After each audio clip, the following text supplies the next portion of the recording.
नमस्कार दोस्तों। पिछली कड़ी में हमने डिस्कस किया था एक नया वायरस जो ओरिजिनेट चाइना से हुआ है।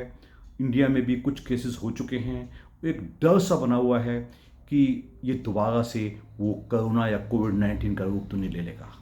हमने बताया था इस बुखार का इनिशियल रूप इतना ख़राब नहीं होता, सिंपल खांसी जुकाम से शुरू होता है।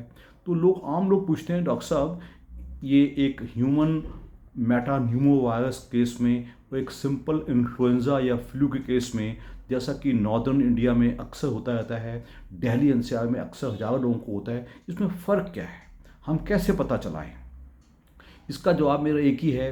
पहली बात तो कोई पैनिकी करने की ज़रूरत नहीं है, डरने की ज़रूरत नहीं है। अभी कोई इतना ख़राब नज़र नहीं आ रहा है।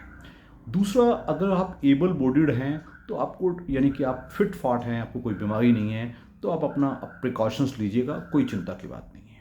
लेकिन अगर आप छोटे बच्चे हैं, 5-7 साल से कम वाले, वो आप बड़े बूढ़े हैं, 67 से ऊपर हैं और 60-70 से ऊपर हैं, और सबसे इम्पॉर्टेंट, आपको कोई साथ में कोमोबिलिटी है, आपको कोई अनकंट्रोल्ड हाइपरटेंशन या शुगर है, कोई आपको liver failure, lung failure, kidney failure, heart failure के केसेस हैं, कोई इम्यूनोसप्रेसेंट खा रहे हैं, आपका कोई ऐसा केस है जिसमें इम्यून सप्रेस हो चुका है, आपकी इम्यूनिटी सप्रेस हो चुकी है, या आप कोई ऑर्गन ट्रांसप्लांट के केस हैं, या आप कोई कैंसर सर्वाइवर हैं, या आप कोई HIV के पेशेंट्स हैं।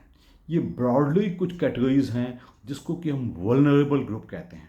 अगर ऐसा है तो मैं कहूँगा आप डरिए नहीं, चाहे ये HMPV आएगा या कोई आने वाला कोई और वायरस आएगा।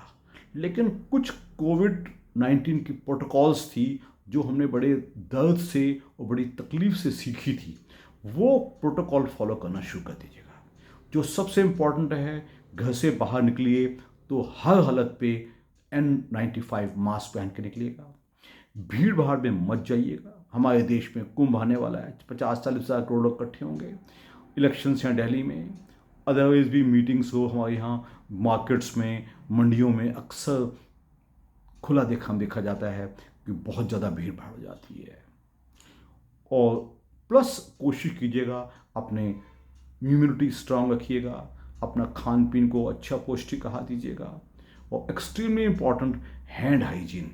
इन्फेक्शंस मोस्टली या तो हवा से फैलते हैं या अपने हाथों को हम गलत जगह को हाथ लगा लेते हैं, वो वायरस यानी कि फोमाइट से हमारे शरीर में ये वायरस फैल सकता है। हैंड हाइजीन, चाहे आप हाथ को दिन में 3-4-5 बार अच्छे से धोइएगा या सैनिटाइज़र का इस्तेमाल कीजिएगा। लेकिन अगर आप ये कर लेते हैं तो आपको कोई बहुत ज़्यादा डरने की ज़रूरत नहीं है। अपनी फिटनेस पे ध्यान देना, अपने डाइट पे ध्यान देना, अपनी हाइजीन पे ध्यान देना। अगर आप ये सब काम कर रहे हैं तो जैसा कि मैंने कोविड-19 के दौरान देखा था, हिंदुस्तान में पैनिकीनेस बहुत ज़्यादा आ गई थी। इतनी पैनिकीनेस, हर आदमी हॉस्पिटल बेड, चाहे बीमार नहीं भी हुआ, पहले ही अपना बुक करवा रहा है। ऑक्सीजन सिलेंडर अपने घर में पहले से रखे जा रहा है। तो ऐसा ना करें। एक आर्टिफिशियल पैनिकनेस हमेशा एक्चुअल बीमारी से ज़्यादा नुकसान करती है। हमारे देश की सरकार स्थिति पे एक पैनी नज़र बनाई हुई है। जो भी आने वाले दिन या हफ्तों में हमें एडवाइजरी मिलेगी, उसको हम फॉलो करेंगे। But at the same time मैंने देखा है कहा सुनी वाली बातें, डरना शुरू कर देना कि पहले से ही, हाँ जी कौन सी दवाई है, हम सब मर तो नहीं जाएंगे, ये सब है। इस सब की बिल्कुल भी ज़रूरत नहीं है। आप बड़े आराम से एक नॉर्मल ज़िंदगी बसर कर सकते हो। भीड़ भाड़ से दूर रखिएगा, मास्क जरूर पहनिएगा बाहर निकलते टाइम। अगर आप ऐसा करते हैं तो मैं समझता हूँ हमें इस नए वायरस, ह्यूमन मेटान्यूमो वायरस का इन्फेक्शन, जो चाइना में शायद कोई भयावह स्थिति बनाए हुए है, हमारे देश में हमें उम्मीद है ऐसा नहीं होगा।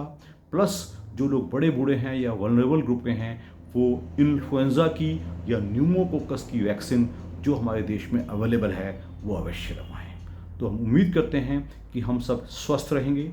अगर अभी तक आपने मेरा YouTube हेल्थ चैनल सब्सक्राइब या लाइक या शेयर नहीं की है तो ज़रूर कीजिएगा।